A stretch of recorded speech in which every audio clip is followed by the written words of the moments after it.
ការគ្រប់គ្រងនិងការដំណើរការកសិដ្ឋានចិញ្ចឹមត្រីគឺជាអាជីវកម្មមួយដែលមានភាពស្មុគស្មាញ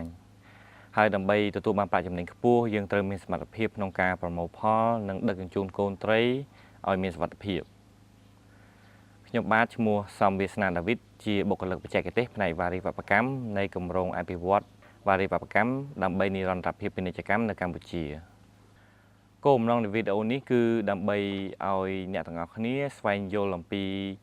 ការប្រមូលផលនិងបំលាស់ទីកូនត្រីពីកន្លែងមួយទៅកន្លែងមួយដោយផ្ដល់ការរំខានតិចតួចបំផុតដើម្បីឲ្យយើងទទួលបានអត្រារស់ខ្ពស់ហើយវីដេអូនេះនឹងបែងចែកទៅជា3ជំហានផ្សេងៗដោយបែងចែកទៅជាមុនពេលដឹកជញ្ជូនកំឡុងពេលដឹកជញ្ជូននិងក្រោយពេលដឹកជញ្ជូនបាទហើយថ្ងៃនេះដែរខ្ញុំកំពុងតែនៅកសិដ្ឋានរដ្ឋដាដែលមានទីតាំងស្ថិតនៅក្នុងខេត្តសៀមរាបកសិដ្ឋាននេះមានទំហំសរុប6ហិកតាកន្លះនិងផលិតកូនត្រីទីលព្យាក្រហមឈ្មោលជាចម្បងសម្រាប់លក់ឲ្យវារីវប្បករកសិដ្ឋានក៏មានផលិតត្រីទីលព្យាក្រហមសាច់សម្រាប់លក់នៅទីផ្សារផងដែរកសិដ្ឋានប្រើប្រាស់បច្ចេកវិទ្យាផ្សេងៗក៏ដូចជាការចិញ្ចឹមត្រីក្នុងប្រព័ន្ធទឹកវិលជាប្លុកក្នុងស្រះដោយប្រើប្រាស់ម៉ាស៊ីនផ្លុំខ្យល់និងឧបករណ៍បញ្ចូលខ្យល់ដើម្បីបង្កើតលំហូរទឹកក្នុងធុងដែលមានត្រីហើយលំហូរនោះក៏អាចជួយចរន្តទឹកក្នុងស្រះផងដែរ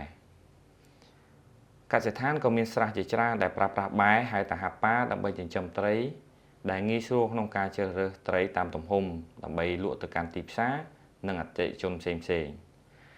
ដែលនាំឲ្យមានការផ្លាស់ត្រីច្រើនពីកន្លែងមួយទៅកន្លែងមួយយ៉ាងញឹកញាប់អញ្ចឹងយើងមកដល់ជំហានទី1សកម្មភាពមុនពេលដឹកជញ្ជូនកូនត្រីយើងត្រូវដឹងថាការដឹកជញ្ជូនកូនត្រីតូចៗគឺវាមានភាពខុសគ្នាដាច់រវាងការដឹកជញ្ជូនត្រីធំៗ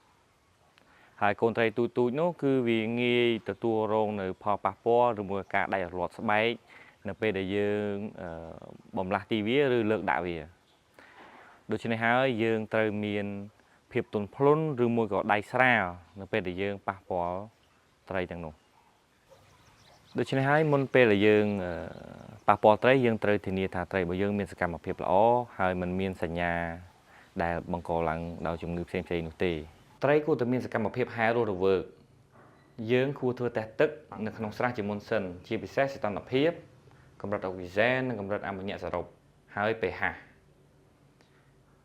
ហើយពេលវេលាដ៏ល្អបំផុតសម្រាប់ប្រមូលផលត្រីនោះគឺនៅពេលព្រឹកព្រោះទឹកមានសីតុណ្ហភាពត្រជាក់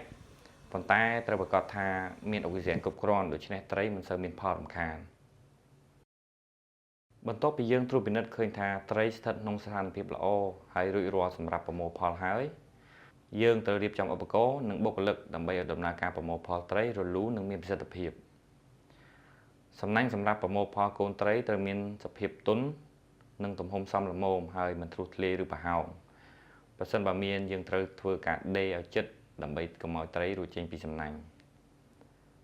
ទន់ជួយកាត់បន្ថយការដាច់រលាត់សកាឬរបួសស្នាមដល់ត្រីចំណែកឯសម្ភារៈផ្សេងទៀតដែលត្រូវត្រៀមនោះដែរគឺមានដូចជាស្បែកដួសត្រីដែលទន់ឧបករណ៍តេស្តគុណភាពទឹកឧបករណ៍រែងជញ្ជីងកញ្ច្រែងនិងធុងទឹក